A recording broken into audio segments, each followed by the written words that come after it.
So, immigration is definitely war.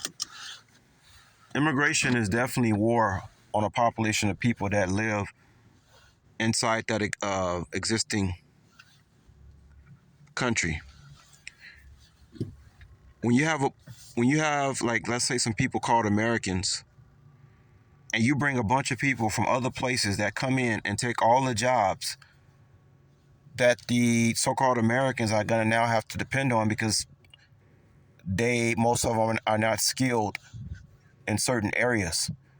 Of course, all done, by design, on purpose, that they're not skilled in certain areas because AI is taking over everything anyway, right? So it's not even about being a skilled worker anymore. In my previous video, y'all seen that somebody said that entry-level jobs are actually paying more than skilled workers. Yeah, that's true. I mean, you could be a bartender and make more money than, somebody that's, I don't know, building homes. Public officials.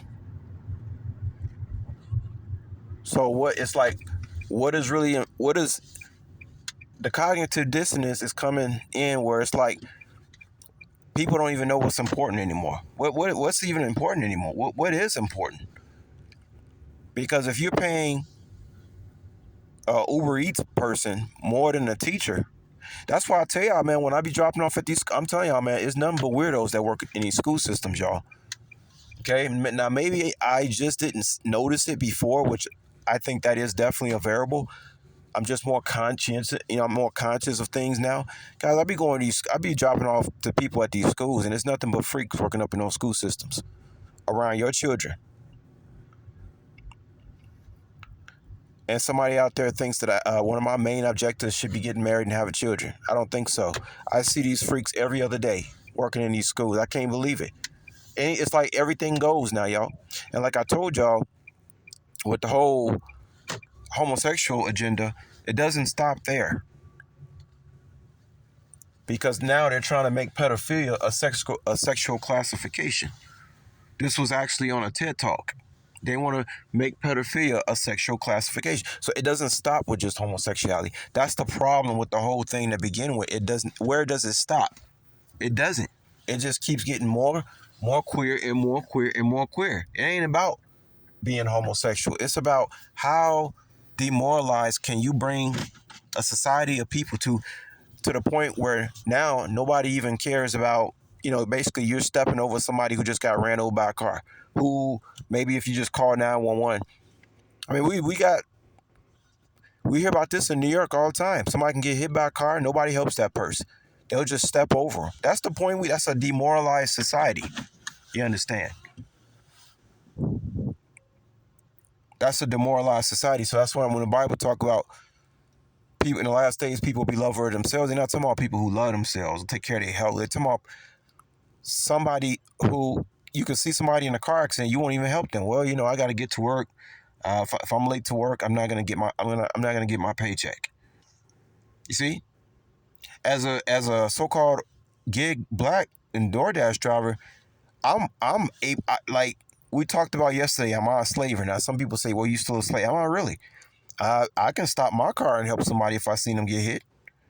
But somebody who maybe got 2 strikes on their 9 to 5 job, one more strike, you're out of here. Oh, that person is going to step over you because if I stop to help this person, I'm going to lose my job. Man, I tell you, what a sick society. But let me see. I'm trying to see did I make my point. I don't even know if I made my point, y'all. I gotta I was talking about immigration, guys. All I see this is India and Mexico now. Whenever you bring a bunch of people into a country and then you lay off a bunch of Americans. The other day I was inside of a Target store, black woman, older woman. She must have been like, I don't know, maybe 60. And I was trying to use the ATM. It was 2 El Segundos who couldn't speak English, and it was taking all day in front of the ATM. I looked at the black lady. She told me, she says, it's like Dumb and Dumber. And she's looking there shaking her head. I told her, I said, I bet you see this all day, don't you? And she said, yeah. And she said, this is what this black lady said. She says, if you speak English, you're overqualified for a job now. She says they letting all these immigrants in here and take all of it. Here's a 60-year-old black woman who said that. I said, that's what I've been. It's like, duh, that's what I've been telling people.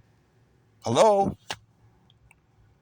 All your Americans, all those skilled labor jobs losing their job. And don't try to be a truck driver because you used to be able to, you're going to be sitting there waiting on a load for 4 hours before you get a load. So how you going to make $100,000 a year being a truck driver? You're not.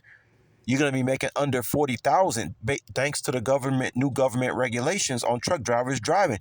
Uh, acting like they care about your safety. You know, it had nothing to do with your safety. They just plain and simple destroying the middle class and killing you off and putting you in the burgers. And that's why in Dutch, a burger means a middle class civilian because they are killing off the middle class. You cannot survive in this place unless you know what's going on. That's the first step in surviving is you have to know what's going on and you have to look at reality in the face. Most people still going out here think they supposed to work, buy a house, 3.5 kids and a dog. Some people still operating, and if you keep operating under that mindset, they're gonna destroy you. You're gonna be destroyed. That's why I preach about what I preach about, y'all. But I gotta get out of here. But yeah, this black lady, I said that's what I've been saying. If you speak English in America, you are now overqualified. That is population control right there.